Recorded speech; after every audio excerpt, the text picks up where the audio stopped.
Pernah nggak sih kalian pakai aplikasi yang secara teknis itu berfungsi, bisa kirim pesan, bisa transfer uang, tapi rasanya lambat banget, nggak aman, pokoknya nyebelin deh. Nah, dalam beberapa menit ke depan, kita akan bongkar rahasia di balik layar yang memisahkan aplikasi yang biasa aja dari aplikasi yang kualitasnya luar biasa. Kita bakal ngomongin soal pengujian non-fungsional. Oke, jadi ini dia peta perjalanan kita. Pertama, kita bahas kenapa fungsi doang itu gak cukup. Terus, kita bedah 3 pilar utama kualitas sistem. Habis itu kita masuk ke cara praktis merancang skenarionya. Dan terakhir, kita lihat tantangannya di era agile yang serba cepat ini. Langsung aja kita mulai. Coba bayangin deh, kalian lagi mau transfer uang pakai aplikasi mobile banking. Secara fungsional, uangnya berhasil terkirim. Sukses kan? Eits, tunggu dulu. Gimana kalau prosesnya butuh 10 menit buat selesai?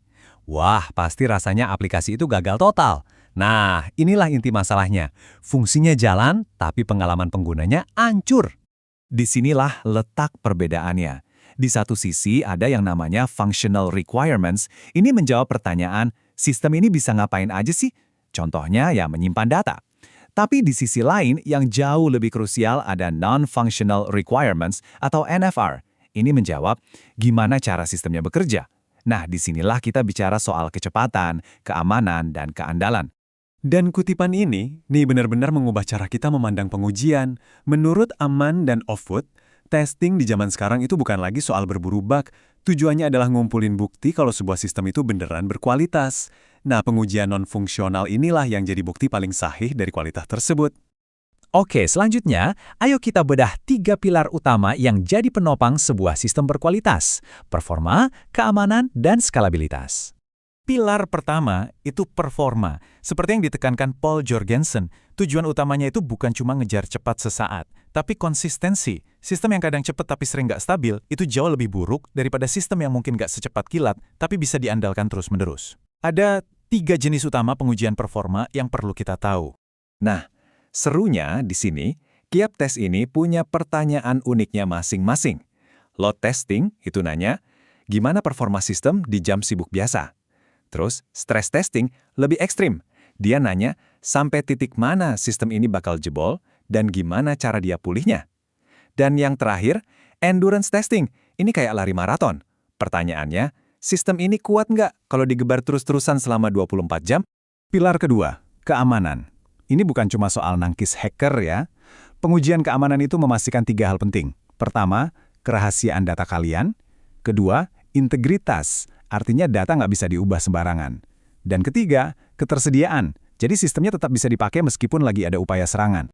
Pilar ketiga ini adalah fondasi buat sistem modern. Skalabilitas itu nguji bisa nggak sih sistem kita melar pas penggunanya tiba-tiba meledak. Keandalan itu ngukur seberapa sering sistemnya down. Dan kompatibilitas ini penting banget. Memastikan aplikasi kita jalan mulus di mana aja. Di Chrome, di Safari, di Android, di iOS, semuanya. Nah, tabel ini ngerangkum semuanya dengan apik banget. Coba deh kita lihat. Buat performance, kita nanya seberapa cepat. Skenarionya, 1000 mahasiswa ngisi KRS barengan. Buat stres, kita nanya, kapan jebol? Skenarionya, kita banjiri server sampai RAM-nya habis. Jelas banget kan beda tujuan dari setiap jenis pengujiannya? Oke, teorinya udah dapat. Terus, gimana cara kita ngerancang tes-tes ini di dunia nyata? Kita sekarang pindah dari apa ke bagaimana. Merancang skenario ini butuh ketelitian, mengubah ide-ide abstrak kayak pokoknya harus cepat jadi sesuatu yang konkret dan bisa diukur. Ini di aturan mainnya, aturan emasnya, kuantifikasi. Kalau kalian nggak bisa mengubah sebuah permintaan jadi angka, berarti itu nggak bisa diuji. Titik. Kata-kata kayak cepat, aman, atau mudah digunakan itu nggak ada artinya sama sekali dalam pengujian non-fungsional kalau nggak ada angkanya. Jadi poin krusialnya begini. Permintaan abstrak kayak halamannya harus cepet dong, itu nggak ada gunanya. Kita ubah jadi persyaratan yang konkret dan bisa diuji. Sistem harus merespon dalam waktu kurang dari 2 detik untuk 95% pengguna. Nah, angka inilah yang jadi target kita. Jelas, bisa diukur, dan bisa divalidasi. Oke, ini dia 4 langkah praktisnya. Anggap aja ini resepnya.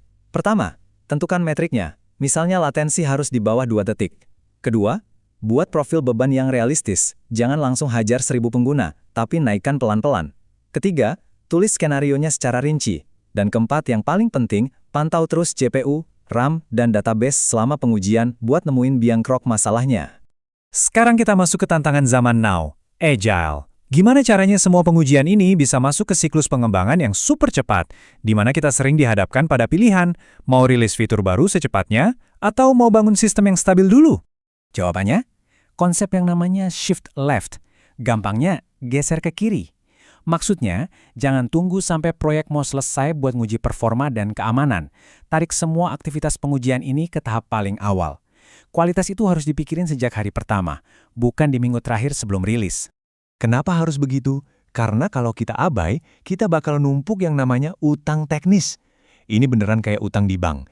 Kita bisa dapat fitur baru dengan cepat sekarang, tapi nanti kita harus bayar utang itu plus bunganya yang mahal banget dalam bentuk perbaikan sistem yang rumit dan kepercayaan pengguna yang hilang. Terus, gimana caranya tim Agile biar nggak ngutang? Pertama, masukkan NFR ke dalam definition of done. Sebuah fitur itu baru dianggap selesai kalau performanya bagus. Kedua, tulis metrik kualitasnya langsung di user story. Dan ketiga, yang paling ampuh, otomatisasi. Jalankan tes performa dan keamanan secara otomatis setiap kali ada perubahan kode. Jadi, sebagai rangkuman, kalau ada 3 hal yang wajib banget kalian bawa pulang dari sini, ini dia. Pertama, kualitas non-fungsional itu nilai bisnis, bukan cuma urusan teknis. Aplikasi lambat itu bikin rugi. Kedua, kuantifikasi adalah kunci, selalu pakai angka. Dan ketiga, ini kerjaan tim. Kualitas itu tanggung jawab semua orang, bukan cuma tester.